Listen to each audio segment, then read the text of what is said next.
Hi welcome back to my YouTube channel. पिछले दिन हम लोगों ने लाइव आए थे और इक्विलिब्रियम का पार्ट 1 खत्म किया था। कुछ कारण से हम लोग आज स्टेबल इंटरनेट कनेक्शन नहीं होने की वजह से हम लाइव आए और कंप्लीट नहीं हो पाया, तो हम फिर से शुरू से इसको आगे बढ़ाते हैं और पार्ट 2 को हम दोबारा जो पिछले लाइव में भी रह गया हम एक बार फिर से समझाते हुए आगे बढ़ते हैं। बच्चों, हम लोग ऑलरेडी बहुत लेट हैं, तो हम लोग थोड़ी स्पीड अप करते हैं अपने प्रोसेस को, क्योंकि लाइव नहीं है तो हम तेजी से आगे बढ़ सकते हैं। बच्चों,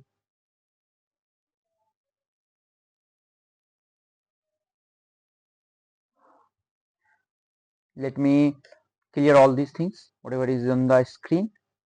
Let me clear, क्योंकि बच्चों दोबारा समझाना है, इसलिए मैं बोल देता हूँ। बच्चों, अभी हमें जो समझाना है वो है केपी और केसी। तो बच्चों, केसी हमें पता है इक्विलिब्रियम कांस्टेंट के से रिप्रेजेंट करते हैं, और यहाँ पर केसी का जो सी है वो रिप्रेजेंट करता है कॉन्सेंट्रेशन को। बच्चों,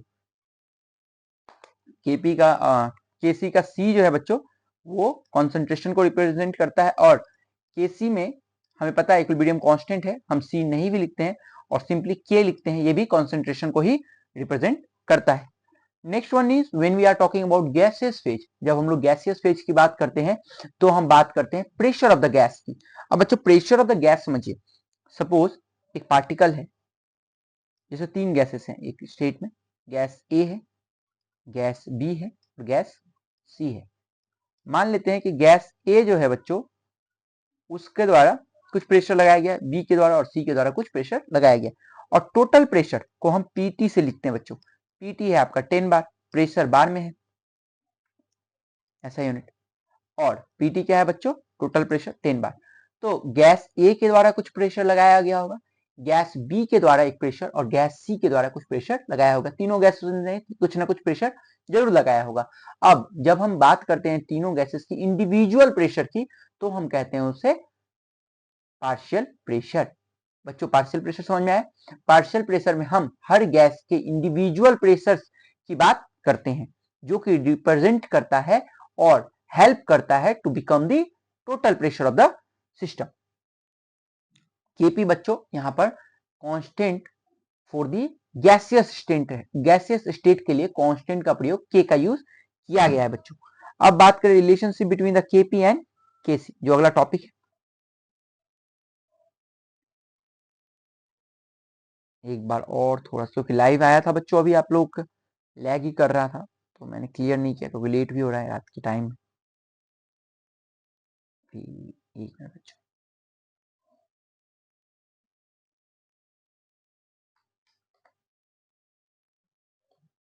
ठीक है बच्चों, लेट्स स्टार्ट। अब केसी हमें पता है, केपी भी हमें पता है, पार्शियल गैस है। ठीक है, हमें पीवी इक्वल टू एनआरटी पता है, कहते हैं एक आइडियल गैस कांस्टेंट होता है इक्वेशन। तो pressure equal to N upon V R T. अभी अभी हमें पता है एन अपॉन आर का मतलब क्या है, कॉन्सेंट्रेशन। मोलैरिटी की बात करते हैं, शुरुआत से हम ये बात को बार बार बोले जा रहे हैं, कल भी लाइव वीडियो पे आप लोगों को समझाया है। तो जब हम प्रेशर, तो यहाँ पर प्रेशर का एक नया फॉर्मूला आ गया, pressure equal to C R T. Now अगर हम प्रेशर ऑफ ए निकालेंगे तो ये क्या हो जाएगा बच्चों? C A R T. Pressure of B निकालेंगे तो molarity of B into R T, और सी वाई निकालेंगे तो molarity of C into R T. R T constant है बच्चों। नाउ अब हम केपी के जगह पर, क्योंकि देखिए बच्चों, केपी की जगह पर क्या है? Pressure of X, pressure of Y, pressure of A और प्रेशर ऑफ बी। अभी अभी हमने प्रेशर निकालना सीखा है, प्रेशर के जगह पे हम सीआरटी लिख सकते हैं। तो बच्चों, एक्स के जगह पे लिखते हैं C of X into R T, C of Y into R T. Similarly इसको सॉल्व करके हम लोगों को क्या मिलता है? KP equal to K C R T delta N. N क्या होता है बेटा? Moles of gas. क्या बेटा? Moles of gas. Change in mole of gas, change in mole of gas का मतलब क्या है? Product of the mole of gas minus reactant mole of gas, जो भी मोल्स दिए रहेंगे उसको। तो ये बच्चों बहुत इंपॉर्टेंट है, नीट में तो सिंपली इससे भी कुछ क्वेश्चन आ जाते हैं बहुत बार, तो उसको ध्यान रखिएगा। अच्छा बच्चों, प्रेशर में कुछ याद रखने की बातें हैं, जैसे कि अगर हम बात करें आर की, तो आर का वैल्यू क्या होता है बच्चों? 0.083 लीटर बार पर केल्विन पर मोल। सिमिलरली 1 बार का मतलब होता है 10 की पावर 5 पास्कल, या फिर पास्कल को हम लिख सकते हैं न्यूटन पर मीटर स्क्वायर में। और एटीएम में 1 एटीएम भी लिख देते हैं कभी कभी इक्वल टू, एकदम एक जैसा ही होता है। अब कुछ क्वेश्चंस को हम यहाँ पे सॉल्व करेंगे बच्चों। क्या बोल रहा है, at 700 kelvin the equilibrium constant for the reactant 2SO3 2SO2 और O2 बन रहा है। अगर आपको इस क्वेश्चन में केपी दे रखा है, केपी बच्चों दे रखा है आपका 1.80 इंटू 10⁻³ किलो पास्कल, आपको केपी दे रखा है यहाँ। तो केसी का वैल्यू बताइए। केपी इक्वल टू क्या होता है बच्चों formula, KC R T delta N, change in mole. Simple सी बात है, KC R T delta N.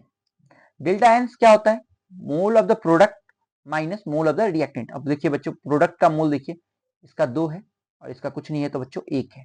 तो प्रोडक्ट का मोल आपका कितना आ रहा है, 3। अब मोल of the reactant, mole of the reactant है बच्चों 2, इसमें 3 है, इसमें 2 है। तो चेंज इन मोल क्या हो जाएगा, 3 - 2 1 है ना बच्चों, 3 - 2 1 आ जाएगा। केपी का वैल्यू आपको केसी निकालना है, केसी इक्वल टू क्या हो जाएगा, केपी अपॉन आर टी पे power delta N. Delta N का वैल्यू यहाँ पर 1 आ चुका है, डेल्टा एन का वैल्यू 1 आ चुका है। तो आर टी और केपी का वैल्यू आपको दिया ही हुआ है। आर अभी अभी पीछे आपको सिखाया था 0.083 1 लीटर पर बोल, और केल्विन यहाँ पर टेम्परेचर दिया हुआ है 700 केल्विन टेम्परेचर।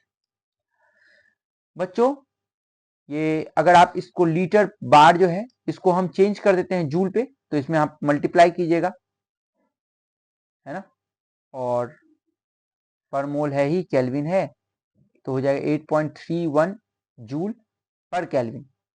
लीटर बार यहाँ पे खत्म होता है और जूल केल्विन यहाँ पर दिखता है आपको, याद रखिएगा बच्चों, 100 से मल्टीप्लाई करते हैं। आगे देखते हैं बच्चों, समझ में आए, सिंपल है बच्चों। KP equal to KC R T bracket में और डेल्टा एन। बच्चों केपी का वैल्यू आपको दिया हुआ है, केसी निकालना है, तो KP equal to R T delta N को इसके अपॉन में ले जाइए, मल्टीप्लाई में था तो, और सारे वैल्यूज पुट करके आंसर निकाल सकते हैं हम। ये भी एनसीईआरटी का क्वेश्चन है, जरा गौर कीजिएगा बच्चों। एनसीईआरटी सॉल्व एग्जांपल, टेम्परेचर दिया हुआ है, इक्विलिब्रियम कांस्टेंट केसी, आपको केसी दे रखा है इस एग्जाम में, इस एग्जांपल में आपको केसी ये रहा। और एक मिनट बच्चों, मैं चेक कर लूँ आवाज आ रहा है कि नहीं। हाँ बच्चों, आवाज भी आ रहा है, रिकॉर्ड भी हो रहा है, सही हो रहा है। लाइव के बाद, बहुत देर के लाइव के बाद बच्चों ये हमारे लिए कुछ अच्छा हो रहा है। चलिए आगे देखते हैं बच्चों। अभी क्या है बच्चों, R T delta N, simple सा फॉर्मूला, केपी निकालना है। यहाँ तो और इजी हो जाता है बच्चों, KP equal to KC, C नीचे होगा, R T delta N. KP निकालना है, केसी का वैल्यू आपको यहाँ पर दे रखा है, ये आपका केसी का वैल्यू है। आर आपको पता है 8.314 जूल में लीजिएगा, तो इसको लिया है लीटर में, तो 0.083 लीटर एटीएम में अगर लिया है तो याद रखिएगा, अलग अलग वैल्यूज इसको बस याद रखिए, अलग अलग फॉर्म में, यही इंपॉर्टेंट है। और टेम्परेचर तो आपको दिया है।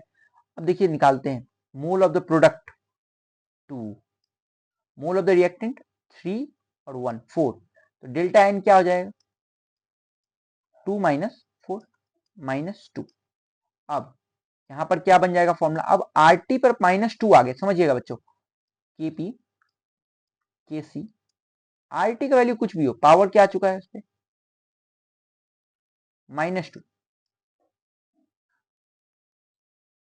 है ना बच्चों। तो अब जब सॉल्व कीजिएगा ना, याद रखिएगा, ये हो जाएगा केसी अपॉन आर टी पे पावर 2।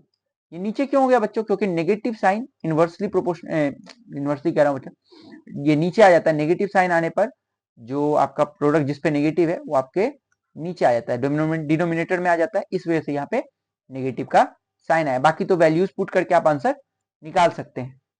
आगे बढ़ते हैं बच्चों।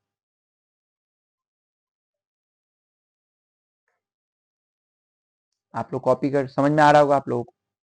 अगर कोई डाउट हो बच्चों कमेंट जरूर कीजिएगा, समझ में आ जाए तब भी कमेंट कीजिएगा, अगर कोई डाउट हो तब भी कमेंट कीजिएगा, ताकि मुझे समझ में आए कि आप लोगों को कोई डाउट या कमेंट में दिक्कत अगर हो रही है तो मैं उसको पढ़ के रीड आउट करके सॉल्व कर सकूं। अगर कोई भी आपको थोड़ा मोड़ा छोटा मोटा कोई भी दिक्कत हो तो जरूर कमेंट कीजिएगा। तो ऐसे ही कुछ क्वेश्चन केपीकेएससी के दिए हैं, यूज कीजिएगा। अब 7.8 characteristic of equilibrium constant. Topic बच्चों डालिएगा, characteristic of equilibrium constant. Equilibrium constant के कुछ कैरेक्टरिस्टिक हम समझेंगे। पहला है the value of the equilibrium constant for a particular reaction is always constant depending only upon the temperature of the reaction and is independent of the concentration of the reactant with which we start or the direction from which equilibrium is approached। क्या कह रहा है बच्चों, थोड़ा देखिए। कह रहा है जो इक्विलिब्रियम कांस्टेंट के की बात कर रहा है ये हमेशा डिपेंड करता है टेम्परेचर पे, हमेशा डिपेंड करता है टेम्परेचर पे, और इंडिपेंडेंट होता है कंसंट्रेशन ऑफ द रिएक्टेंट पे। रिएक्टेंट के कंसंट्रेशन पे ये बिल्कुल भी डिपेंड नहीं करता। अभी अभी हमने निकाला ना बच्चों कि K equal to R T and delta N, है ना। तो किस पे डिपेंड, टेम्परेचर पे डिपेंड कर गया है। जहां पर बात करें तो ये टेम्परेचर डिपेंडेंट होता है। एक और है बच्चों, कहीं ना कहीं केसी की जब बात करते हैं तो समझिएगा बात किसकी होती है, टेम्परेचर की, ना कि यहां पर कॉन्सेंट्रेशन की बात नहीं होती है। इसीलिए सेकंड में क्या कह रहा है बच्चों, if the reaction is reversed, this is very important, the value of equilibrium constant is also reversed। मतलब अगर हम के कांस्टेंट की वैल्यू कहते हैं 2, क्या कहते हैं बच्चों, 2 फॉरवर्ड में, मतलब रिएक्टेंट से प्रोडक्ट बनते हुए के का वैल्यू 2 है। तो बच्चों जब प्रोडक्ट से रिएक्टेंट बनेगा, जब प्रोडक्ट से रिएक्टेंट बनेगा तो उसकी वैल्यू जो आएगी वो आएगी 1/2। क्या आ जाएगी बच्चों, 1/2। क्या कह रहा है, अगर हम डायरेक्शन रिवर्स करते हैं तो वैल्यू भी क्या हो जाएगा, रिवर्स हो जाएगा। इसका मतलब ये है। ये वेरी इंपॉर्टेंट, मोस्ट इंपॉर्टेंट है बच्चों, एग्जाम में बहुत बार यही सब दे देते हैं और कुछ नहीं, यही पूछ लेंगे।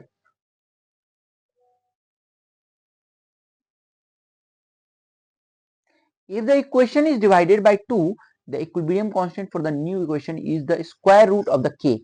अगर बच्चों जैसे एक ये एग्जांपल देखिए N2 3H2 2NH3। अब इसी रिएक्शन को आधा करते हैं, N2 था या हाफ N2 हो गया, 3H2 था 3/2H2 हो गया, 2NH3 था NH3 हो गया, हाफ हो गया। तो अगर मानते हैं कि पहले वाले का k जो है बच्चों 4 है, तो अब जो K2 आएगा इसको हाफ करके वो √4 मतलब 2 हो जाएगा। मतलब जो भी वैल्यू पहले था उसका रूट आएगा, जो भी वैल्यू पहले था उसका रूट आएगा बच्चों।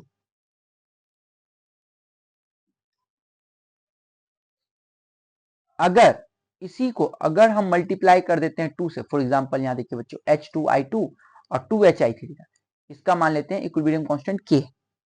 और अगर इसी को हम n टाइम्स मल्टीप्लाई करते हैं, मतलब अगर हम किसी नंबर को मल्टीप्लाई कर रहे हैं तो उसका इक्विलिब्रियम कांस्टेंट का पावर n हो जाएगा। मतलब अगर 2 टाइम्स कर रहे हैं तो 2 हो जाता। सपोज दैट इसी k का वैल्यू 3 मान लीजिए, और यहां पर हम बढ़ा रहे हैं 4 टाइम्स, n के जगह पे 4 लेते हैं, तो क्या हो जाता, 3 पे पावर 4 हो जाता। समझ में आ रहा है बच्चों? अगर समझ में आ रहा है तो वीडियो को पॉज कीजिए, एक लाइक जरूर कीजिए। If the equation is written in two steps, the equilibrium constant K1 K2, the final step will be K1 into K2। Suppose बच्चों ये दो रिएक्शन है, इसका इक्वेशन K1 कहला रहा है, इसका कांस्टेंट 2 K2 कहला रहा है। तो जो फाइनल इक्विलिब्रियम कांस्टेंट आएगा वो क्या आएगा बच्चों, K1 into K2। ये जो टर्म्स है आपके 5 पॉइंट है, ये बहुत ही इंपॉर्टेंट पॉइंट है बच्चों। ये आपके एग्जाम में बहुत ज्यादा डायरेक्ट क्वेश्चन पूछते हैं, इससे कुछ भी नहीं, बस डायरेक्ट क्वेश्चन पूछ लिया, बच्चे को आता है तो जवाब देगा, नहीं तो बच्चा जवाब नहीं देगा बच्चों। आगे देखते हैं, कुछ क्वेश्चंस करते हैं इसी बेस पे। छठा एक और है last, the value of the equilibrium constant is not affected by the addition of catalyst to the reaction. ये वेरी इंपॉर्टेंट है कि कैटलिस्ट के एडिशन या सब्सट्रैक्शन से इक्विलिब्रियम कांस्टेंट पे कोई भी चेंज नहीं आएगा बच्चों। अब देखिए क्वेश्चन है सैंपल पेपर, उसके बाद हम इफेक्ट ऑफ टेम्परेचर को भी हम समझेंगे। केपी दिया हुआ इस रिएक्शन का 49, मतलब अगर एक रिएक्शन है, ये जो रिएक्शन है उसका दिया हुआ है। अब देखिए यहाँ पर N2 3H2 2NH3, मैं यहाँ पे आपको थोड़ा ऊपर कर देता हूँ ताकि आप लोग को और समझ में आए। 1 मिनट, क्या है बच्चों, N2 plus 3H2 gives you 2NH3. Half arrow होता पर कोई बात नहीं, और इसका वैल्यू 49 ठीक है। अब देखिए, अगर ठीक से देखिएगा तो NH3 यहाँ प्रोडक्ट है और यहाँ पर NH3 रिएक्टेंट है। मतलब क्या है, रिएक्शन उल्टा हो रहा है। रिएक्शन उल्टा का मतलब है, सिंपल बात है, अब जो नया के आएगा वो 1 बाई पुराना के आएगा। पुराना के का वैल्यू क्या है 49। अब उल्टा तो हुआ है, यहाँ पर 2NH3 था, यहाँ पर बच्चों एक है, यहाँ पर N2 था, यहाँ पर आधा N2 है, और यहाँ पर 3 था, 3/2H2 है। इसका मतलब है आधा आधा किया है, हम भी रूट कर देंगे भैया, तो k इक्वल टू 1/7। बहुत ही सिंपल क्वेश्चन है, इसके आते हैं बच्चों, बस आपको इसके टेक्निक्स पता होने चाहिए। कौन कहता है इक्विलिब्रियम मुश्किल है बच्चों? इक्विलिब्रियम थर्मोडायनेमिक्स बस बच्चों को समझना चाहिए, बहुत ही इजी चैप्टर्स होते हैं इक्विलिब्रियम थर्मोडायनेमिक्स। बस टर्म्स को, जैसे देखिए मैं जब अपने टाइम में जब 11th कर रहा था बच्चों और पढ़ रहा था मैं, तो मैं 10th के बाद यहाँ दिल्ली आ गया था और एक कोचिंग में पढ़ता था। मुझे उस समय बस कंसंट्रेशन में बहुत ज्यादा कि कंसंट्रेशन है क्या, टीचर्स ने भी उतने अच्छे से बताया नहीं उस वक्त, तो कंसंट्रेशन को लेकर बहुत देर तक, जब मैं 12th में फिर पास आउट हुआ, फिर मैं नीट की तैयारी करने लगा, और जब 11th को दोबारा रिवाइज करते हैं नीट के लिए, तो फिर आपको समझ में आता है कि अच्छा मोलैरिटी की बातें करते हैं हम लोग, फिर से चीजें पढ़ते हैं, किताबें और खोलते हैं और डीपली समझते हैं उस चीज को प्रैक्टिस के दौरान, तो हमें पता चलता है कि हाँ इसमें और ज्यादा डीप समझने की जरूरत है। कॉन्सेंट्रेशन को मोलैरिटी कहता है। तो फिर वहां पर अगर आप एक बार कॉन्सेंट्रेशन को, मेरे हिसाब से मोलैरिटी, अगर इस चैप्टर को देखें शुरू से, कॉन्सेंट्रेशन एक गेम प्ले करता है। जब मैं आपको लाइव वीडियो में पढ़ा रहा था, यही चीज आपको समझाने की कोशिश कर रहा था कि कॉन्सेंट्रेशन एक गेम प्ले कर रहा है। आप देखिए केसी में भी अगर आप कांस्टेंट निकाल रहे हैं तो मोल्स का काम कर रहा है, मोल्स पर वॉल्यूम, है ना, मोल पर वॉल्यूम। और अगर आगे भी बढ़ते हैं तो हम इसी चीज पर बात करते हैं। तो हमेशा याद रखिए बच्चों, किस चीज को कहां पर इंपॉर्टेंस है, और ये बाकी चीजें तो बहुत ही इजी है, बिल्कुल भी मुश्किल नहीं है बच्चों इक्विलिब्रियम और आपका थर्मोडायनेमिक्स। अब बात करते हैं effect of temperature on equilibrium constant. Temperature का क्या इफेक्ट आता है इक्विलिब्रियम कांस्टेंट पे? तो बच्चों, the numerical value of the equilibrium constant for a particular reaction is constant as long as the temperature is being kept constant. तो numerical value, जो temperature जब तक आप चेंज नहीं करते हैं तो के का वैल्यू चेंज नहीं होगा। यहाँ पर इस चीज को डिपिक्ट किया गया, समझाया गया। It is well known that the rate of chemical reaction increase with increase of temperature. बोला गया है अगर आप टेम्परेचर बढ़ाइएगा तो रेट ऑफ रिएक्शन भी क्या हो जाता है, बढ़ जाता है। ठीक है, अब सिंपल सी बात है, आप चाय ही बना लो बच्चों, चाय पत्ती डाल दो स्लो फ्लेम में, चाय पत्ती थोड़ी थोड़ी उबलेंगी, है ना। और अगर अचानक से आप उसको टेम्परेचर को बढ़ा देते हैं तो चाय पत्ती तुरंत से खौलने लगेगा, काइनेटिक एनर्जी बढ़ जाता है। आगे देखते हैं, the extent of the increase in rate depend upon the energy of the activation of the reaction. Now, since the activation of the forward and backward reaction are different, to a temperature that will increase the forward to different exist. In other words, the value of the velocity constant for forward and backward reaction, that is Kf and Kb, will change differently with the rise or fall in temperature. Simple सी बात है, जरूरी नहीं है जिस rate पे आप temperature of the forward reaction को बढ़ा रहे हैं, ठीक है बच्चों, उसी रेट पे हम बैकवर्ड रिएक्शन को भी बढ़ा दें। हो सकता है बैकवर्ड रिएक्शन थोड़ा कम टेम्परेचर पे बढ़े या फिर इंक्रीज करने पे बढ़े। बस मोटा मोटी कहने की बात यह है कि फॉरवर्ड रिएक्शन के लिए और बैकवर्ड रिएक्शन के लिए जो टेम्परेचर होता है वो अलग अलग होता है बच्चों। आगे क्या है बच्चों, since K F total K equal to K F by K B forward by backward, that the value of the equilibrium constant will change altered. thus we conclude, क्या कंक्लूड कर रहे हैं हम लोग लास्ट में, equilibrium constant for a particular reaction change with temperature. मतलब अगर हम टेम्परेचर चेंज करेंगे तो इक्विलिब्रियम कांस्टेंट का भी वैल्यू चेंज होगा। ये बच्चों ये लाइन इंपॉर्टेंट है, आपका जो कंक्लूजन का बात होता है ये इंपॉर्टेंट हो जाता है। It has been found that the value of the equilibrium constant for an endothermic reaction Kf is more than Kb। याद रखिए बच्चों, अगर इंडोथर्मिक रिएक्शन है, हीट एब्जॉर्ब कर रहा है, तो फॉरवर्ड रिएक्शन में Kf का वैल्यू ज्यादा होगा और Kb का वैल्यू कम होगा। वहीं पर अगर एक्सोथर्मिक में बात करें तो Kb increase than the Kf, Kb की वैल्यू ज्यादा होगी और Kf का वैल्यू क्या होगा बच्चों, कम होगा। किसमें, एक्सोथर्मिक रिएक्शन में, इंडोथर्मिक में बिल्कुल ही उल्टा हो जाएगा।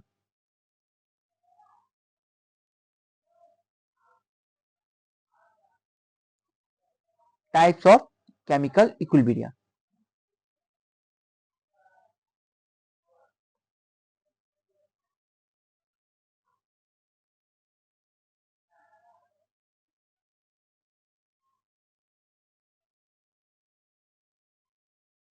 ठीक है बच्चों, दैट्स इट फॉर टुडे। क्योंकि हम लोग लाइव आए थे, थोड़ा टाइम का इश्यू हो गया है।